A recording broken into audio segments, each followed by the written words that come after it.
Welcome to the Celebration of You. I'm your host, Holly Dowling. I'm thrilled to share with you incredible people from all over the world who are living and leading extraordinary lives.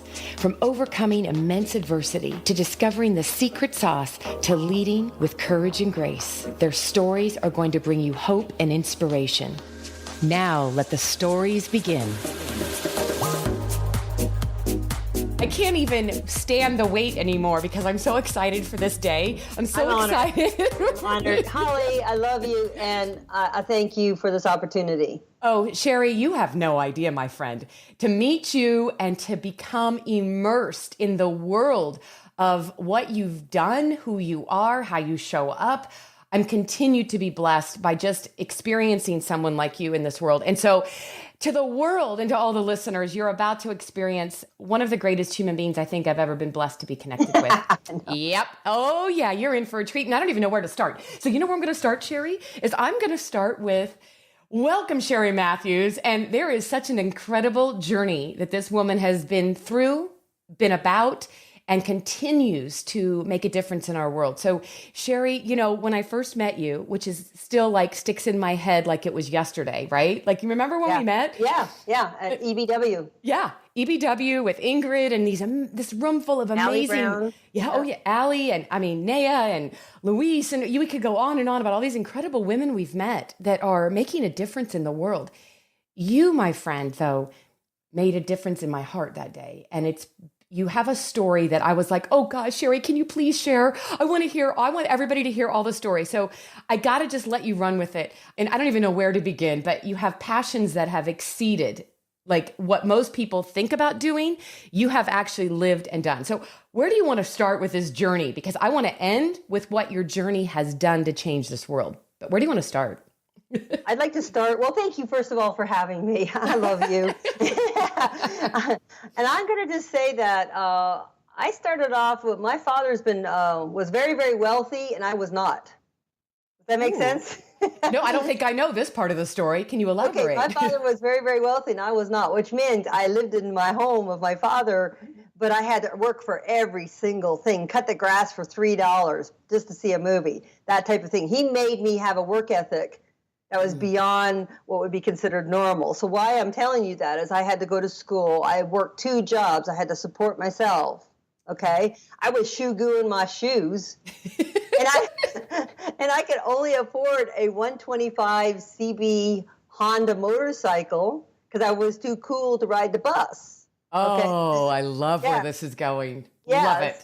So anyways, I'm telling you that because when I was in school, I held a good grade point average, but I also worked 2 different jobs. And I was chosen to work for IBM. I went through a vetting process for inventive and productive problem solving. And I had to walk in as a 21-year-old into a room of a bunch of men that are all like professors and MIT people and everything. And I had to have 1 minute to reinvent the stapler. I remember this. Oh my goodness, I love this story. And here we go. This is where I'd like your listeners to hear, is because you say in your brain in life, there is nothing to fix. The stapler works. Okay? Yep. But my special position in IBM was riding on getting out of the box, okay, and inventing or creating a better solution for a stapler. And at first, my brain just said, there's nothing to reinvent. It's a stapler. It works. That is where we stick in life. We get stuck in life saying, this is what I do. This is who I am. You never break out of that realm. But because I wanted that position, I said, well, what can I make an improvement on? What can I fix? Well, back in the day, the secretaries used to staple all the papers all day long. You'd hear ba-bump, ba-bump, ba-bump, ba-bump. Yeah, it's like, oh my gosh, right? It's like they actually got to a beat to it. And they get this huge bruise in the middle of their hand. So I grabbed a coaster. Mind you, I have about 30 seconds left. I grabbed a coaster from one of the engineers' drinks. I put it on top of the normal stapler. And I said, increase the surface area, and it'll relieve the hand. And it's dead silent. Absolutely dead silent. I'm down to like 5 seconds, like, okay, or not. And all of a sudden, you get the golf clap, right? Da-dun, dun, dun. They're clapping. And then I was the woman that was in this position. So I got to be in a really super cool group that was a problem solving, reverse engineers. And that's just, my story and how it started. Oh, yeah. So I went into IBM, and then I went into teaching when we started a family. I fell in love with Cherie Mathews, my husband of 28 years. And we were raising a family, and I wanted a noble cause, a noble position in life, and that is to be a teacher. I know they're not financially rewarded as they should be, but where would we be on this planet without teachers? Totally agree. Oh, boy, that's a whole nother podcast we could spend a whole day on. Oh. Absolutely. So I'm being, I'm really enjoying impacting young people because I have a heart for young people, because if we don't have healthy young people, what do we have for society? Okay, now let's fast forward. I'm 40 years old and I come in from I went for my mammogram. I went to a ski trip and I come back to that phone call. I was waiting on my message machine. I don't have anything to worry about, so I blasted up, we're walking in with our ski gear, and I turned it on, it's announcing. They said, Mrs. Mathews, we need to see you immediately. This was a week ago. Okay, so I go in as soon as I can, and I'm sitting there, and I'm thinking, it's not, cancer is not in my family, nothing like this, right? So I have nothing to worry about. Well, they do a mammogram, then they do another one, then they put you in a little room, and then they bring in a doctor, and then they talk to you. And then, I heard the words. Looks like cancer. I'm like, impossible. Organic eater, long distance runner, triathlete. I preach health. Yeah. And you are the body of health. I mean, just being around you. You're right. You're the last person you'd ever expect this from. Yes. Absolutely. And I want everybody to understand that is not a safety cushion to say it's not in my family. Only 10% of breast cancer is actually genetically contracted through that BRCA gene. Okay. Really? So if you are able to say it's not in my family, you fall into the 90% of potential. So 1 in 8. Anyways, oh my God. So I go after it as an engineer. I'm looking at it like, I'm going to reverse engineer this thing. I'm going to be. Oh, I can just see this. Yep. Yeah. I did 48 pages of research. I had to present it to the oncologists and surgeons, and I discovered that double mastectomy would have been the right decision for me to have long-term survival. Okay. That was your decision. You mean you did the research and actually presented that option to your doctors? Well, they wanted to do a potential, the lump.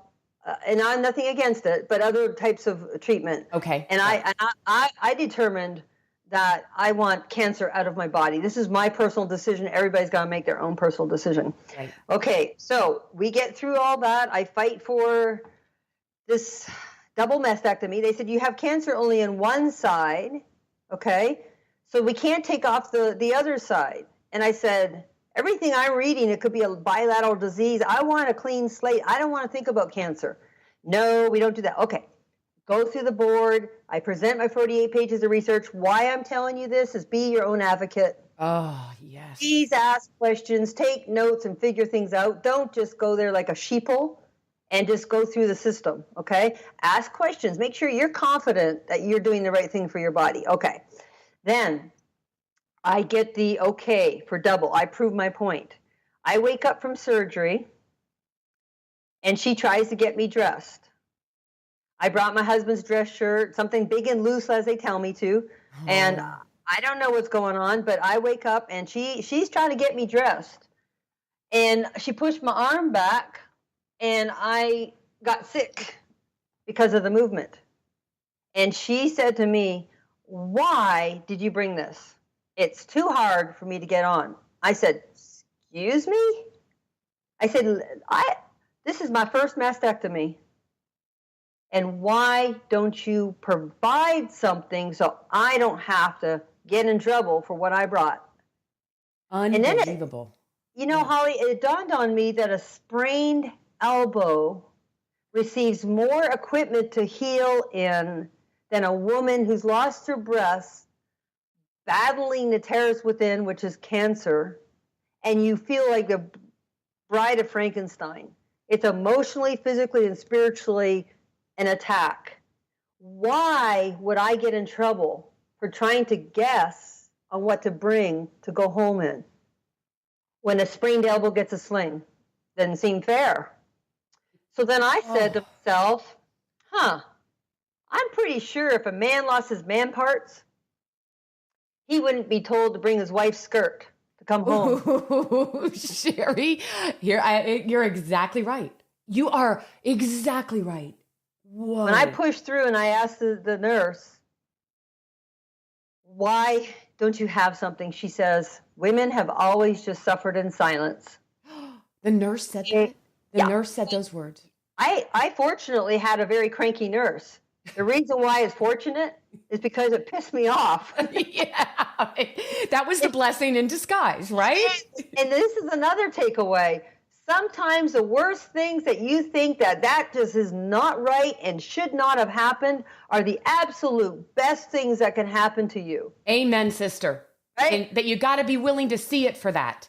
You do. Yes, you do. And you are, and you continue to live like that. Okay, I cannot get over. I have not heard that little, there's some pieces here, my friend, that I'm getting, do you see my face? I'm like, what? Okay, keep taking us down this path. This is incredible. Okay. So she wipes off my shirt and I have to get, doctor's approval to leave again. And then she hands to me in my right hand and my left hand, these drain tubes. Okay, so I said, ew, what's that? And she says, well, they're your drain tubes. They're sewn into your body. I said, sewn into my body? Okay, talk about lack of knowledge. Talk about being hit by a freight train, and then there's more insult to injury. And I said, what am I supposed to do with these? I need my hands. And she said, oh, don't worry about it. We provide you safety pins. And I said, safety pins? You provide me safety pins? I said, I'm going home to my babies. They're scared for mom. I'm not going to safety pin drain tubes with my body fluids dripping out of my body in front of my children. This is barbaric. What year is this? Okay? So then when she said that, Holly, I'm going to tell you, I'm a God girl. Okay? I know. Okay. I'm a God girl. So she gets me in a wheelchair. She starts pushing me down. I have an out-of-body experience because I have a little bit of Blackfoot Indian in me, and we were the last stop scalping because we were like ticked off at injustice. Okay, oh boy, there's a little temper thing going on there. But I got literally out of my wheelchair in my spirit person, and I said, I don't care what it takes. I'm fixing this. I don't care what it takes, and I don't know what the solution is, but I need to fix this for my sisters that unfortunately have to come, behind me. Okay. So I go home, I lay in my thrown up dress shirt thing for 3 days, Holly, because I don't have recovery clothes. So I shuffled into my closet and with my safety pins, and it's the first time I cried in cancer. I didn't cry with a diagnosis. I didn't cry after surgery. I didn't cry anytime. I cried in my closet because I have either super cool rock and roll clothes, motorcycle clothes, golf clothes, right? Or Chanel. Oh, right? Yeah, wait, I love that eclectic painting picture. Yes. All those things don't work. So I need to get out of this. I had betadine all over me. I needed to get cleaned up. I didn't want my husband looking at me. I was embarrassed by what I looked like. And that's where I went to business, figuring this out.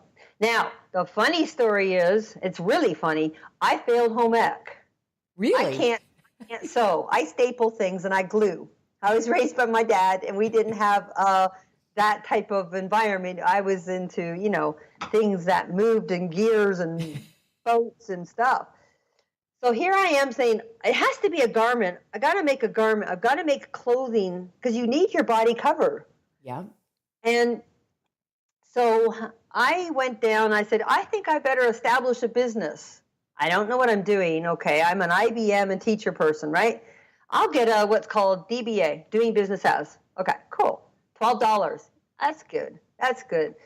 Then I tell one person in this town, Austin, Texas, I got a DBA. I'm going to start a business. I'm going to fix this problem for women. Okay? They said, oh, that's amazing. I love your story. I get a phone call the next day. Fox News is coming to my doorstep to run my story on what? An idea? And you literally had just gotten your DBA the day before. Yes. Literally. For $12. For $12. I loved it. For $12. So I run down to the sports store. I grab these. I knew it had to be moisture wicking material. I wanted to be kind of cool looking. I didn't want to look like a patient. So I am literally creating a prototype.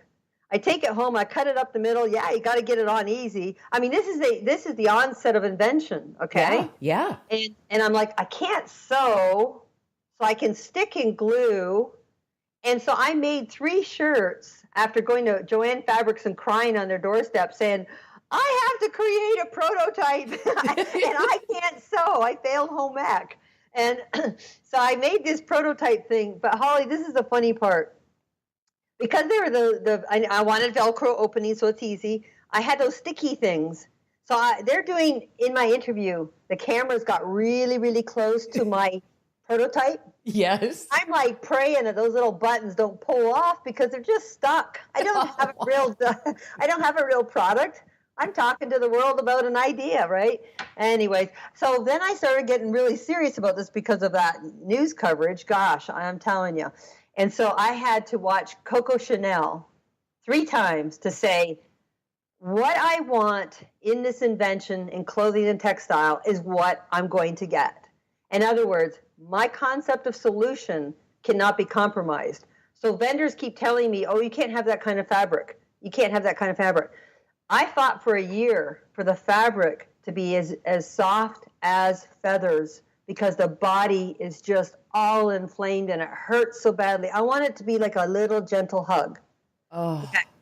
Now think about a person that failed home ec, and now I'm a fabric lady. I'm a textile. I'm telling them, no, not good enough. No, not good enough. No, not good enough.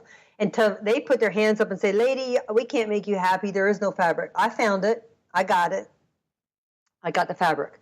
So I go into creating the world's first heel and comfort shirt. 4 internal pockets inside the shirt. And that is to why, remind us why it's got the inside pockets. To discreetly conceal the drain tubes. So you don't look like the bride of Frankenstein. You actually look like you're going to yoga class. Because we all care about what we look like. And when you've had a severe battle like having your breast removed, your self-esteem is pretty well shot. You're just battling the thoughts of maybe this is going to get even worse and I may not be here. What about my children? I don't want people having to concentrate and cry in their closet about what to wear. So I've created and patented the heel and comfort shirt. Which I've gotten to see and feel, and it does feel like a hug. It's like that nuzzy, like, oh, you just want to curl up. It's like those blankets that just feel like, oh, you've gone to heaven, right? That's what the shirt feels like. Yeah. That's what I was after, and I'm blessed to say that that's what we got. Just because Coco Chanel taught me to not compromise. She had visions, and she did not compromise. And that is really my student. That's how I learned, is through Coco Chanel. Anyways, so I get it patented. I'm thinking, wow, this is getting some response, so I better get it patented.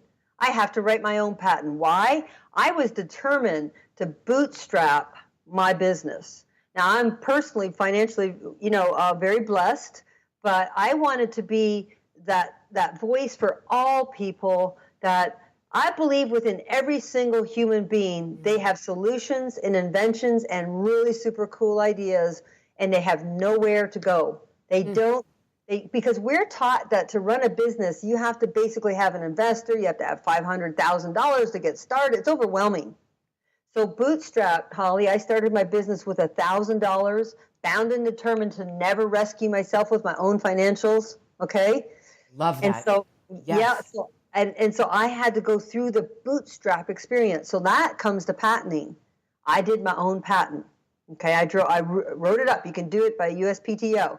In fact, Ingrid Vanderbilt is telling us that women can get into invention, and the USPTO is standing there with open arms trying to help us. Okay, that's a huge distinction you just made too, because I think when people, and Cherie, just to pause for a minute, but thinking about this journey, and I mean, so many lessons of wisdom right now for everyone listening, my friend.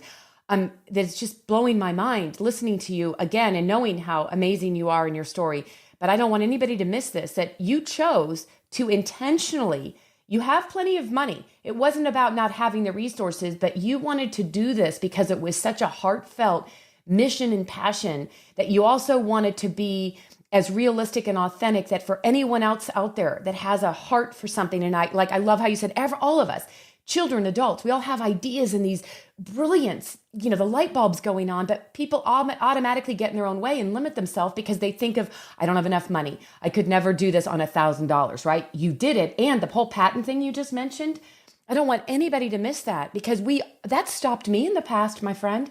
Because I think you begin to research and you all of a sudden go, oh, I can't afford a patent, or this is just sounds, it's for all those engineers out there that are patenting 100 things. So I really love that you just brought that up, because I don't think a lot of people know that, Thank you. And that's exactly the heartbeat behind this, is to actually empower us to be our pioneering spirits that we are. Okay? We all are problem solvers. We all are inventors. We all have good ideas. All right? Where are you going to take them? Do something with them, and don't be afraid. Don't be afraid of failure. Sometimes it'll take 5 ideas to get one that goes, but boy, you're going to feel real proud of yourself that you didn't just, sit there watching TV when you could be actually drawing up your prototype. Get out there and give it a go. So when my patent came through, this is really super cool about the USPTO. I got a phone call, and they said, "Is this Mrs. Mathews?" Yes. "This is the USPTO." Uh-oh. I'm thinking they found problems with my patent, right? That's the way we go, right? Right. Oh, They said, "Ma'am, not only are we publishing you, we are all standing in this office. I wish you could see us, and we are applauding you for your invention." Oh, Cherie. What a blessing, right? What a blessing. What an affirmation and confirmation to what you were doing. Absolutely. It just took my breath away, to tell you the truth. And so I'm thinking, I will go out and I will help, let's try it's called a proof of concept. Okay. And a proof of concept means like 100 to 200 people that don't know you. So they won't say, "Oh, you're amazing, you're wonderful." It's like a blind study, if you will. So I figure I'll go help 100 people for my proof of concept. Well, I'm happy to fast forward this and tell you that it's 10,000 souls now. 10,000? You're at 10,000? 10,000 souls. Mm. And I'm raising the bar. Again, I'm on a journey and a pathway to make this a discharge. Okay, when the women are discharged, procedural change. I'm not just complaining about it, which a lot of people can do, stand and point at things and complain, and oh, they need to have a stop sign there because, it's dangerous, and they complain and complain. Do something about it. Just do it, and just get started. And so now we're scaling, and now I'm working actually with the Damon John Academy contacts for overseas manufacturing. I've worked really hard on the back end. I'm actually at a place now that gone from help 100 people, start with $1,000. I have never rescued myself. It was my own money. That $1,000, I would wait until I get another little bit of profit and reinvest and reinvest and reinvest. Okay? So that's why when you reach 10,000 souls starting with $1,000, I will authentically be able to tell people, yes, you can. Please don't let the normal obstacles, what people tell you, oh, it's too hard. Oh, you don't have enough money. Oh, you're going to fail. When I'm done, I want to write a book. And everybody goes, oh, a book. I'm like, yeah, but I'm going to write a really cool book. It's going to be a comic book. Love it. And the comic book's going to be a whole bunch of entrepreneurial hacks. For example, what's the difference with a DBA, what I got for $12, and an LLC, limited liability company? Why is that important when you move past your 100 people? It's very important, but you It learn is. that. And that's all the advice and wisdom that you can share. And I love the idea of doing it through a comic book. I mean, Cherie, every piece of your journey, as I'm listening to you, and I'm just in awe because you are just truly an amazing gift to our world. And you are a walking testimony. And I know you're a woman that comes from such a strong faith, but I want you to know it doesn't matter where you are in this world. And if you're listening to this, you have hope. You can listen to Cherie share her story. And I think there's a lot of people, Cherie, that are sitting at home and we don't know what everybody's dealing with, right? I think we're very blessed because we've taken from our trials and our tribulations and we've chosen to embrace what can we do with this to help others. And I see that in the biggest picture of life with you. And you've taken nothing for granted. You've taken life as a gift and you've decided, what can I do to change lives? And 10,000 souls.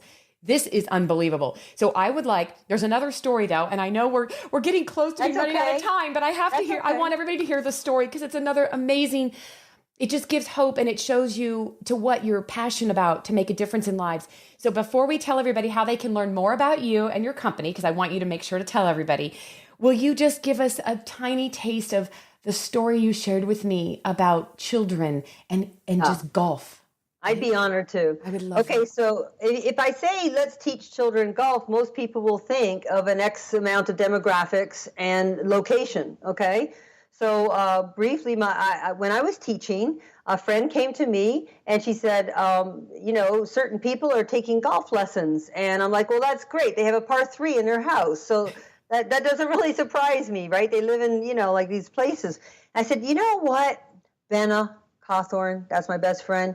You know what? Why can't golf be for all kids? Look what basketball, soccer, volleyball's done for kids, getting them college scholarships, getting them out of the radius of the staying, within that 3-mile radius when they think like they can't get out. Why not golf? Why is golf important? It's a what they call gentleman's sport. Okay. So we took a modified equipment with this idea of challenge of why can't children learn golf? What does golf bring in? Also, the 9 core values of the first T, which is the honesty, perseverance, confidence, and good judgment, okay? And we tried it with 48 students. And these kids were angels. They're like, I will listen to you. I'll do whatever you say. Let me touch this equipment, right? That's what they're saying. And so we said, hey, we might have something here, okay? We wanted to get into the public school system. We were adopted by the First T. So the First T National School Program is now all-inclusive, and we're trying to get in the public school system. Well, we were told it's impossible. I could be Einstein. I can't just go up there and say, hey, I'm really good at math. Let me teach your kids math. They'd be like, no, we have standards and, benchmarks and strands and, NASP standards. You cannot just pop in and say, hey, you got a better way. We did have a better way. So we got in. I'm just going to make this short. We got into the public school system. So our 48 students with a challenge of why can't all children learn golf and the 9 core values and the 9 healthy habits. Because what are our young people struggling with right now? They're playing video games. They're and all of the above. Mm-hmm. And so what the end story is my pilot programs were like in the heart of Chicago, where these children have nothing, everything's chained to the walls. And we had the PE teachers and the principals bawling like babies because they have never seen their children respond respectfully, because I insisted that, it's yes, sir, yes, ma'am. Okay. Golf is so they were like, wow, they're really excited to actually perform the golf strokes, the 4 golf strokes, and implement the 9 core values. So they were using, they were handshaking everybody, saying, good job, nice putt. When typically they're like pounding each other into the lockers. We got into this, and everybody was like, I can't believe this is happening. So this is a game changer. So General Colin Powell actually presented to the president and the first lady that the First T, National School Program, and the First T is a top 10 initiatives to change the youth of America. And I'm happy to tell you that we have reached over 8.3 million children all Oh, across America when everybody told us it's impossible. did you just say 8.3 million children now? In public schools, from kindergarten, fifth grade, we get them when they're babies. They learn what honesty is. They learn what integrity is. They learn what, perseverance is. Oh, One of our lessons is called mind and how you think about yourself. We actually embedded into our program, we have them verbalize positive things about themselves, because golf can kind of be intimidating, be like little nervous. Well, the golf balls are like little tennis balls, so nobody can get hurt, but they're still nervous. But we teach them that life will put you in positions where you're nervous, but confess with your mouth that I'll just keep trying. I won't give up. Okay? You go into the inner cities and you start teaching things like this, where they hear negative programming all the time. And we come in with counterforce and a fun activity, which is golf. The first tee is a lot more than golf. You see me because we are seeing each other right now. And I always get emotional because it's all touched by the grace of joy. And I'm overwhelmed with what you just shared, because I think there's so many children. I mean, Cherie, you talk about the biggest, huge thing going on with kids anymore is just everything you just said. And then that affects their self-esteem. And then they end up taking it out on others and the bullying. So 8.3 million children who were being empowered by the core values, healthy habits, learning to be able to treat others with respect because they have respect for themselves. Right. It's just another amazing example. I don't even know, can I just tell you right now, I don't even know how to summarize the last 30 minutes of pure, amazing joy of just being with you and just having an opportunity for you to share. You're making a difference in our world, my dear friend. And I can't even, all the lessons and everything, all the wisdom I have just gained, I don't even know how to summarize it. So I'm not going to, because I think there's so much stuff that I want everybody to re-listen to this podcast 100 times. And I want you to share it with every child out there and every adult who's ever thought, I can't do it, or it's too late to dream again. That's right. Or it's too late. Cherie, I would love to end on this because I want you to share with everybody how to learn more about you and healing comfort, right? I definitely want you to share that. But there's another big passion of yours, and you shared it with me before we started recording, and it has stuck in my heart for the last hour.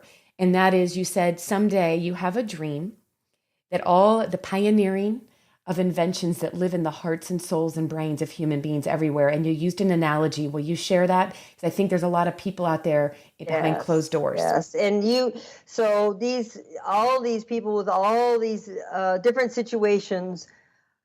Okay, so like I was thinking of a mom has a special need. She's thinking, oh, if this wheelchair just had this, it could put his leg in a better position. And listen, you all have the power to be an inventor. You all have the power to make a change. If I have one thing on this planet that I want to do, and that is empower each and every one of your listeners, Holly, to please absolutely ignite that energized part of your brain and be able to make a difference, make a change. Don't be worried about failure. Give it a go. But I believe you're all inventors. I know. And you give us hope. You give us hope that you can take, it goes back to the staple. The stapler at IBM. Actually, Cherie, that was the beginning of this, and it all comes full circle, that it's not about it's being broken. It's how can you take from adversity and make something better?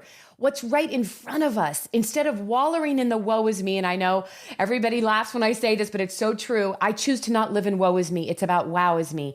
And you, my friend, are living it and doing it every day. So tell everybody before we wrap up how to learn more about you and your amazing healing comfort. So my thank you, Holly. I love you. Thank you.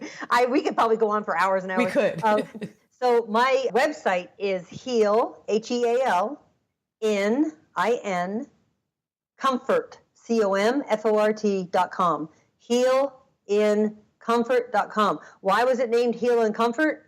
Because that was the last thing I was experiencing. I was like healing in burlap. A husband's dress shirt with throw up all over it. So I really prayed about the name.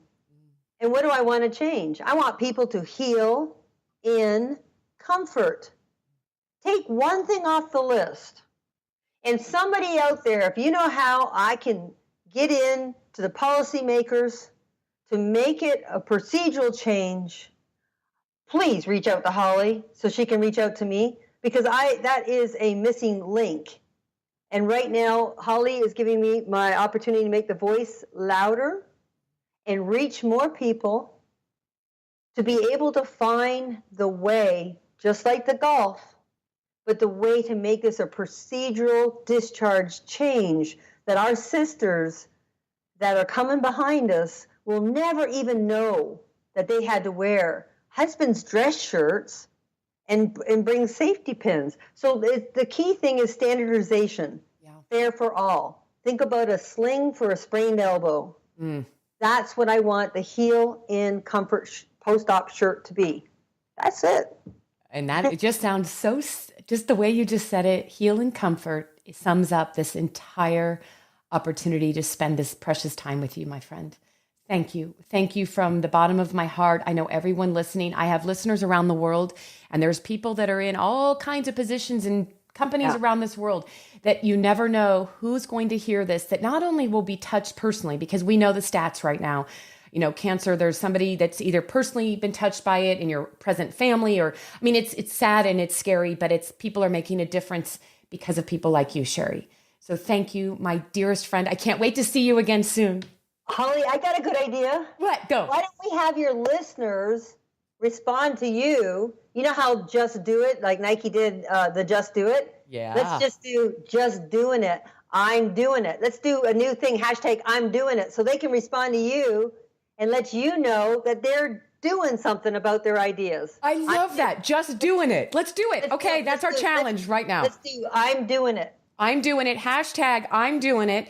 And the minute they start doing that, tag me in that, everybody, because then I'm going to be spreading the news to Cherie and everyone. Yeah. And I love the challenge, just like the appreciation month, anything we can do to make a difference for other people.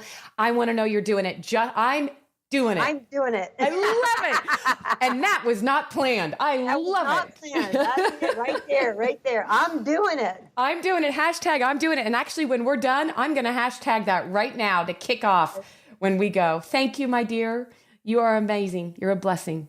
I thank you, Holly. I love your heart. I love your spirit. I love your passion. And I'm just honored to be looking at your beautiful face. And I champion you as you travel all over the world, igniting people and giving them encouragement and love and inspiration. So I'm the one who's honored. Thank you for letting me tell your story. Thank you for joining me for another awesome celebration of you.